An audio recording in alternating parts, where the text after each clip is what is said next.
Baik, saya Ahmad Patihin dengan NIM 1902605 akan menjelaskan materi preservasi dan konservasi dalam rangka memenuhi tugas ujian akhir semester. Baik, di sini saya akan menjelaskan materi 10 tentang peta, slide, fotokopi, dan tinta. Sebelumnya saya akan menjelaskan dulu arti dari peta.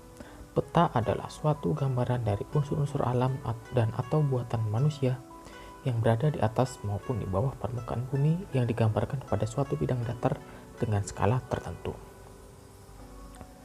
Nah, peta. Cara perbaikan peta sendiri bisa disesuaikan dengan penyebab kerusakannya. Di sini bisa disesuaikan dengan faktornya seperti karena faktor biologis, kimia, ataupun fisika. Dan cara penyimpanannya harus sesuai dengan bentuk dan ukuran peta. Lalu menghindarkan koleksi peta atau globe dari debu. Peta atau globe yang memiliki debu ini akan menjadi tidak enak untuk dipandang, lalu juga mudah rusak, dihinggapi oleh berbagai hama yang bisa merusak koleksi peta itu sendiri seperti rayap. Lalu yang terakhir, menjilid peta untuk memudahkan penyimpanan. Peta yang dijilid ini adalah peta yang lembar-lembarannya sudah terlepas-lepas, yang sudah selayaknya untuk dijilid. Kemudian penyimpanan peta yang baik adalah: pertama, memiliki bentuk lemari dan rak yang sesuai dengan ukuran peta. Peta yang tidak sesuai ukuran cenderung akan menyempitkan ruangan dan menyesakan ruangan. Lalu yang kedua, letak rak yang sesuai dengan lingkungan untuk memudahkan pemakai mencapainya. Jangan terlalu tinggi karena akan kesulitan bagi pemustaka yang ingin mencoba mengambilnya. Lalu yang terakhir, tempat penyimpanannya terbuat dari kayu yang bermutu dengan baik ataupun dengan baja. Penggunaan kayu yang tidak bermutu cenderung akan memunculkan hama seperti rayap yang akan melapuhkan kayu itu sendiri. Lalu ada slide. Slide merupakan salah satu jenis bahan audiovisual yang banyak digunakan untuk mendukung pengajaran dan penelitian. Audio sama artinya dengan mendengar, visual melihat. Karena bentuknya kecil, slide harus dibaca dengan proyektor. Slide yang dimaksudkan di sini sedikit berbeda dengan slide yang ada di PowerPoint. Lalu cara pemeliharaan slide. Yang pertama, tentu harus disimpan dengan hati-hati. Lalu yang kedua adalah tempat penyimpanannya haruslah tidak menghabiskan ruang. Bisa penggunaannya dengan tempat penyimpanan yang cukup sederhana. Yang ketiga, bebas dari cahaya luar, debu, dan kelembapan. Slide yang dikenai cahaya akan mempercepat kerusakan dari slide itu sendiri, demikian juga kelembapan. Yang keempat, hindari membiarkan slide berhamburan di meja. Slide yang berhamburan di meja akan menyulitkan kita untuk penyusunannya kembali.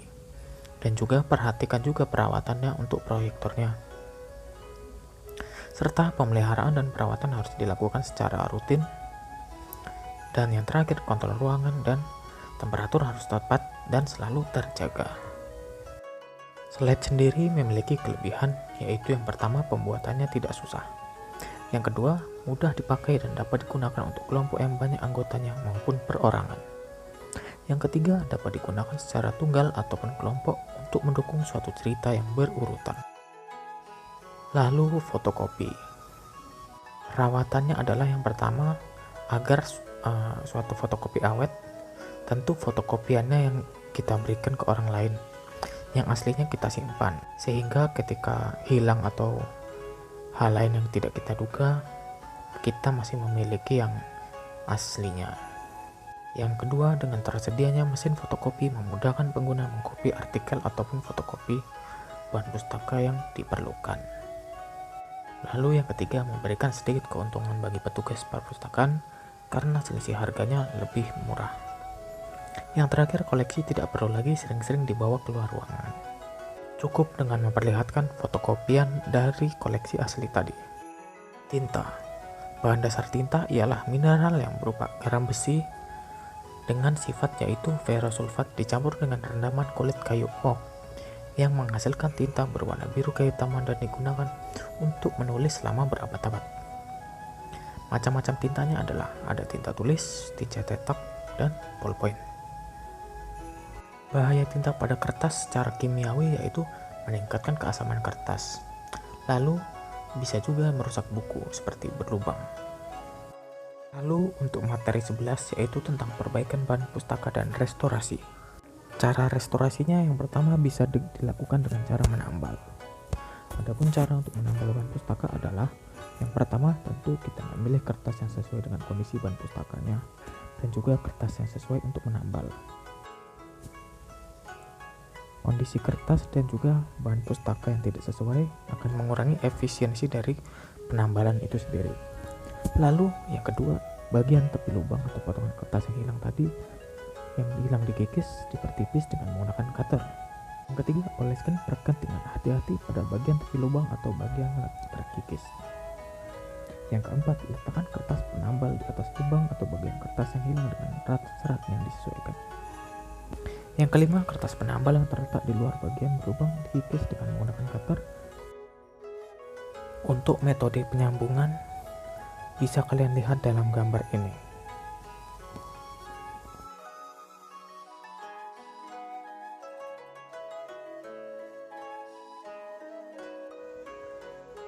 Lalu materi 12 yaitu sistem penjilidan.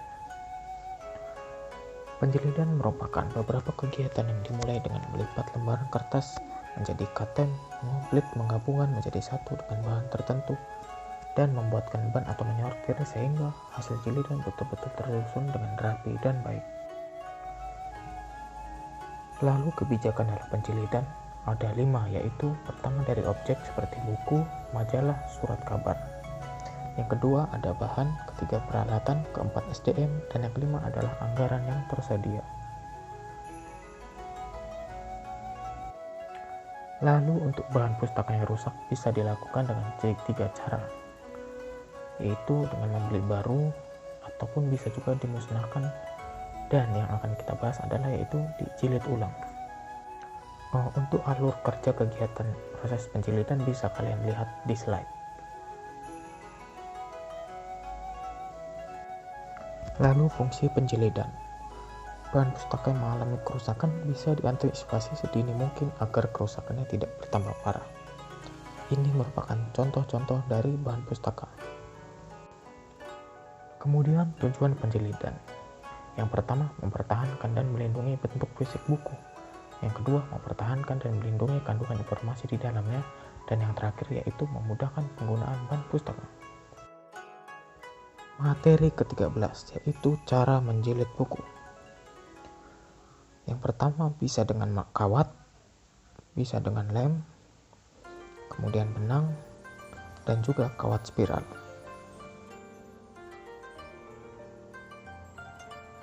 Kemudian untuk bahan dan peralatan penjilidan bisa kalian lihat di slide.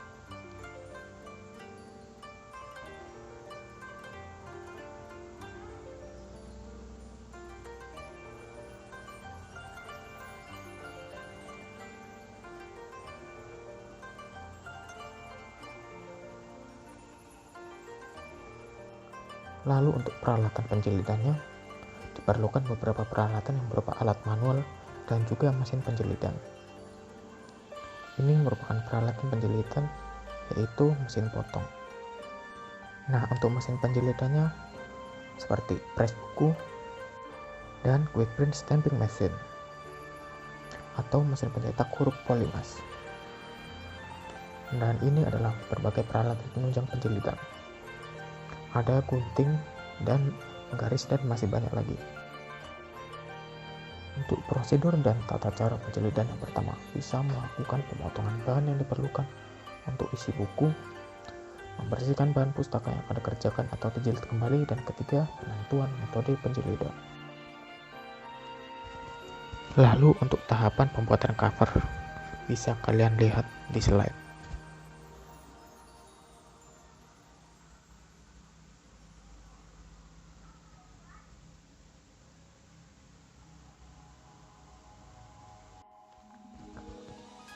Materi 14, pelestarian nilai informasi. Kelebihan koleksi bentuk mikro: yang pertama, penghematan ruangan penyimpanan; yang kedua, mudah diakses; ketiga, tidak menyimpang dari bentuk aslinya; dan yang terakhir yaitu ekonomis. Dalam pembuatan mikrofilm tentu ada beberapa pertimbangannya, yang mana yang pertama seperti bahan sudah rusak sehingga tak perlu disimpan lagi. Yang kedua, bahan masih baru tetapi nilai fisiknya tidak penting sehingga dapat menghemat ruang penyimpanan, dan perawatan bahan sangat penting sehingga tidak mudah rusak jika dipinjamkan. Lalu, beberapa penerbit khusus menerbitkan koleksi dalam bentuk mikro. Lalu untuk reproduksi mikrofilm bisa kalian baca di slide. Lalu untuk CD-ROM sendiri pengertiannya bisa kalian baca di slide. Dan pelestariannya yaitu yang pertama, memperhatikan sifat dan watak PC. Yang kedua, disk drive harus rajin dan dibersihkan dengan alkohol. Yang ketiga, tentu menghindari adanya virus pada PC. Yang keempat, jaga temperatur suhu ruang agar tetap dingin standar dengan kisaran kelembapan yaitu antara 40 sampai dengan 60%. Dan yang terakhir yaitu tempatkan disket pada tempat terlindung dari sinar matahari dan sumber panas yang lainnya. Materi 15, prosedur alih media dan standar penamaan file. Proses alih media di perpustakaan sendiri telah menjadi kegiatan yang penting pada program pelestarian bahan pustaka di perpustakaan. Kegiatan alih media ini memiliki kedudukan yang sama dengan program pelestarian bahan pustaka yang lain, seperti pengawasan lingkungan, penanganan dan penyimpanan secara hati-hati, pendidikan dan pelatihan, rencana kesiagaan terhadap bencana, dan perawatan dan teknik perbaikan. Tujuan proses alih media sendiri adalah untuk menyelamatkan isi intelektual dari suatu bahan pustaka agar dapat dimanfaatkan hingga di masa yang akan datang. Hal itu perlu diikuti dengan penyimpanan yang sesuai bagi salinan utamanya dari bahan pustaka tersebut.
Sekian materi yang dapat saya sampaikan.